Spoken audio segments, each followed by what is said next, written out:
ആഫ്രിക്കയിൽ concrete മിക്സറിന്റെ business തുടങ്ങിയാലോ? കാരണം ആഫ്രിക്കൻ കൺട്രീസ് എല്ലാം വികസനത്തിന്റെ പാതയിലാണ്. അവർ ഫാസ്റ്റ് ആയിട്ട് അവരുടെ കൺസ്ട്രക്ഷൻ, അവരുടെ ഇൻഫ്രാസ്ട്രക്ചർ ഇതെല്ലാം അവർ ബിൽഡ് ചെയ്യാൻ ശ്രമിച്ചുകൊണ്ടിരിക്കുന്നു. അവിടെ കോൺക്രീറ്റ് മിക്സിംഗ് ബിസിനസ് ഒരു ഭയങ്കര ബൂമിലുള്ള ഒരു ബിസിനസ്സാണ്. കാരണം ഫാസ്റ്റായിട്ട് വളരുന്ന രാജ്യങ്ങൾക്ക്, അതായത് വളരെ പിന്നോക്കം നിന്നവർ വളരാൻ ശ്രമിക്കുമ്പോൾ നമുക്കവിടെ വലിയ ഓപ്പർച്യൂണിറ്റികളാണുള്ളത്. അതുകൊണ്ട് തന്നെ കോൺക്രീറ്റ് മിക്സിംഗ് യൂണിറ്റ് സ്ഥാപിക്കുകയാണെങ്കിൽ ഇപ്പോഴത്തെ സാഹചര്യത്തിൽ നിങ്ങൾ അവിടുത്തെ ഒരു യുണീക്ക് ബിസിനസ്സുമായിട്ട് അല്ലെങ്കിൽ വളരെ കുറച്ച് കോമ്പറ്റീഷനുള്ള ബിസിനസ്സുമായിട്ടാണ് നിങ്ങൾ അവിടെ ചെല്ലുന്നത്.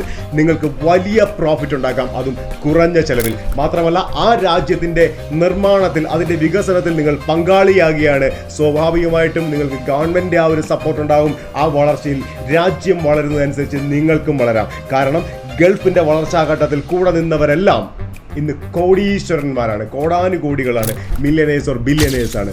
അതുപോലെ തന്നെ നിങ്ങൾക്ക് ഈ രാജ്യങ്ങളുടെ വളർച്ചയിൽ കൂടെ നിൽക്കാൻ കഴിയുമെങ്കിൽ നിങ്ങളും നാളത്തെ ബില്യനേഴ്സ് ഓർ മില്യനേഴ്സ് ആണ്. Life never be the same again.